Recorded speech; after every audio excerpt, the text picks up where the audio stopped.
দক্ষিণ এশিয়ার কূটনীতি ও শক্তির রাজনীতিতে একসঙ্গে উঠে এসেছে দুই ভিন্ন বার্তা। একদিকে মাদক পাচার ও সংগঠিত অপরাধ দমনে বাংলাদেশ ও পাকিস্তানের নতুন সমঝোতা, যেখানে তথ্য আদান প্রদান থেকে শুরু করে যৌথ গোয়েন্দা অভিযান পর্যন্ত সহযোগিতার হাত বাড়িয়েছে দুই দেশ। অন্যদিকে ঠিক একই সময়ে ভারত সামরিক শক্তির নতুন প্রদর্শনী করে সফলভাবে দীর্ঘ পাল্লার ক্ষেপণাস্ত্র পরীক্ষা চালিয়েছে। সহযোগিতা ও প্রতিযোগিতার এই সমান্তরাল দৃশ্যপট নতুন করে প্রশ্ন তুলছে, দক্ষিণ এশিয়ায় ক্ষমতার ভারসাম্যকে নতুন মোড় নিতে যাচ্ছে। এই নাটকীয় পরিবর্তনের মধ্যে দিয়েই তৈরি হচ্ছে নতুন ভূ রাজনৈতিক বাস্তবতা। মাদক ও সাইকোট্রপিক পদার্থের অবৈধ পাচার রোধে নতুন এক সহযোগিতার পথে হাঁটছে বাংলাদেশ ও পাকিস্তান। শুক্রবার রাজধানীর হোটেল ইন্টারকন্টিনেন্টালে স্বাক্ষরিত হয় একটি সমঝোতা স্মারক। এতে বাংলাদেশের পক্ষে স্বরাষ্ট্রমন্ত্রী শাহ আলউদ্দিন আহমদ এবং পাকিস্তানের পক্ষে স্বরাষ্ট্রমন্ত্রী সৈয়দ মোহসিন রাজা নাভি সই করেন।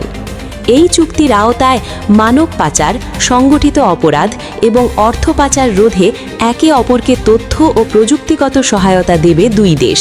শুধু তথ্য আদান প্রদানই নয়, যৌথ গোয়েন্দা অভিযান, নিয়ন্ত্রিত ডেলিভারি অপারেশন এবং প্রশিক্ষণ কর্মসূচিও থাকবে এই সহযোগিতার অংশ হিসেবে।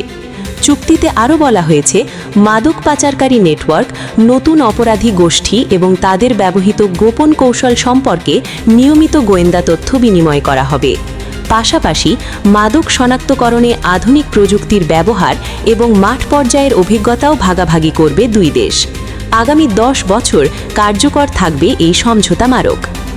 বাংলাদেশ পাকিস্তানের এই কূটনৈতিক অগ্রগতির সময়ই দক্ষিণ এশিয়ার নিরাপত্তা আলোচনায় নতুন মাত্রা যোগ করেছে ভারত।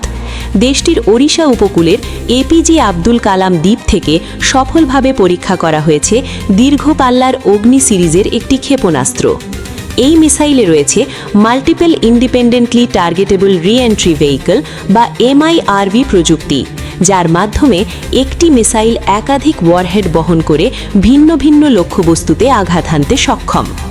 প্রাথমিকভাবে ধারণা করা হয়েছিল এটি অগ্নি 6-এর পরীক্ষা, তবে পরে জানা যায় এটি ছিল উন্নত সংস্করণের অগ্নি 5-এর পুনঃপরীক্ষা।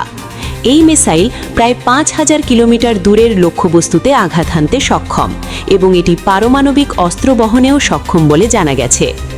বিশেষজ্ঞদের মতে দক্ষিণ এশিয়ার এই দুই ঘটনা একসঙ্গে নতুন বার্তা দিচ্ছে।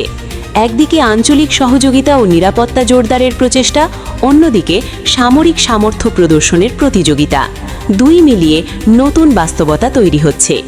বিশেষজ্ঞদের ভাষায় কূটনৈতিক সম্পর্ক উন্নয়ন এবং ক্ষেপণাস্ত্র পরীক্ষার এই সমান্তরাল ঘটনাগুলো আবারও সামনে নিয়ে এসেছে দক্ষিণ এশিয়ার জটিল নিরাপত্তা ও ভূ রাজনৈতিক বাস্তবতাকে।